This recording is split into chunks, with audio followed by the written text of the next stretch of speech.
कौन ऐसा बंदा होगा जो बांग्लादेश की सरजमी बांग्लादेशी पत्रकारों के सामने यह कहने का दम रखता हो कि बांग्लादेश हमें टेस्ट में हराना तो दूर की बात है, वो हमारे 20 विकेट भी नहीं ले सकते हैं। बांग्लादेश एक बहुत ही ऑर्डिनरी सी टीम है।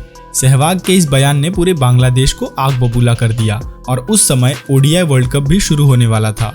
इसके जवाब में बांग्लादेश के कप्तान शकीब उल हसन एक प्रेस कॉन्फ्रेंस में ये बोलते हैं कि जिस तरीके से इंडिया को हमने 2007 के वर्ल्ड कप में हराया था, ठीक उसी तरीके से इंडिया को हम 2011 के वर्ल्ड कप में भी हराएंगे।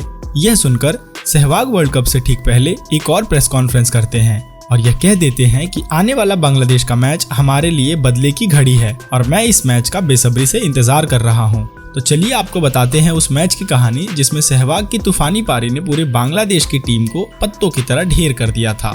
सहवाग के इस बदले ने इस मैच को इंडियन क्रिकेट के इतिहास में अमर कर दिया और किस्मत ने भी ऐसा खेल खेला कि वर्ल्ड कप का opening match India versus Bangladesh ही हुआ। दुनिया की आंखों में यह मैच बस 2007 का वर्ल्ड कप एक रोमांच सा था। और क्यों ना हो, आखिर इस इंडियन टीम में 11 से 7 प्लेयर्स उसी वर्ल्ड कप के थे जिसमें कईयों ने उस वर्ल्ड कप को अपने करियर का सबसे दर्दनाक पल कहा था। बांग्लादेश टीम पूरे फॉर्म में थी क्योंकि इससे पहले बांग्लादेश ने इंग्लैंड को इंग्लैंड में और न्यूजीलैंड को अपने ही घर पर व्हाइट वॉश किया था और इंडिया से वर्ल्ड कप का पहला मैच बांग्लादेश के होम स्टेडियम में था, जहां उन्हें लास्ट 8 में से 7 मैचों में जीत मिली और मैच इंडिया के लिए इतना आसान नहीं होने वाला था। 19 फरवरी 2011 India versus Bangladesh world cup का पहला मैच।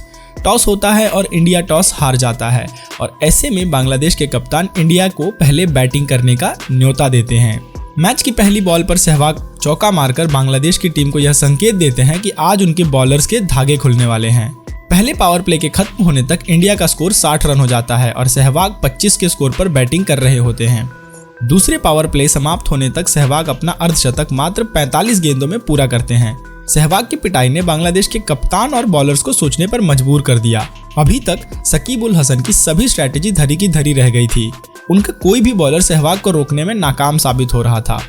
30 ओवर तक भारत का स्कोर 200 के पार हो गया था और साथ में ही सहवाग की सेंचुरी भी कंप्लीट हो गई, वो भी मात्र 94 बॉल में, जिसमें से 9 चौके और 1 छक्के शामिल थे। दूसरे छोर पे सहवाग के साथ विराट भी अपने रंग में आ गए थे। वो भी बांग्लादेशी गेंदबाजों की कुटाई करना शुरू कर चुके थे। सहवाग ने अपने 150 रन सिर्फ 125 गेंदों में कंप्लीट कर लिया और उनके साथ खेल रहे विराट ने भी अपना अर्धशतक मात्र 46 गेंदों पर बना दिया। उस समय भारत का स्कोर 300 रन के पार पहुंच चुका था, वो भी सिर्फ 42 ओवरों में। सहवाग के आगे बांग्लादेशी टाइगर मेमने बन गए थे। बांग्लादेश के बॉलर्स के साथ साथ उनके फैंस का भी हौसला पस्त होने लगा था। अब उन्हें लगने लगा था कि ये वो इंडियन टीम नहीं जिसको इन्होंने 2007 के वर्ल्ड कप में हराया था।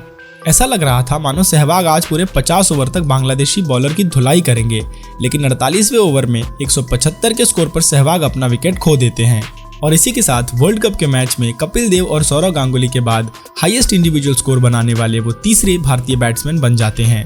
भारत का स्कोर अब 355 के पार पहुंच चुका होता है और अभी भी 2 ओवर बाकी रहते हैं और साथ ही विराट भी अपना शतक मात्र 83 गेंदों में कंप्लीट कर लेते हैं। 50 ओवरों में भारत 370 के पहाड़ जैसा स्कोर बनाने में कामयाब होता है। यह रहा इंडिया के बैटिंग का स्कोर कार्ड।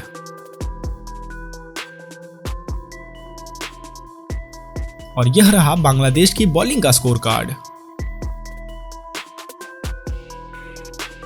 यह पहाड़ जैसा लक्ष्य देखकर ही बांग्लादेश के फैंस स्टेडियम छोड़कर भागना शुरू कर देते हैं क्योंकि उनको भी पता था कि यह टारगेट बनाना हमारे टीम की बस की बात ही नहीं है। ऐसे में बांग्लादेश के ओपनर्स चेज करने मैदान में आते हैं और उनकी शुरुआत काफी अच्छी होती है।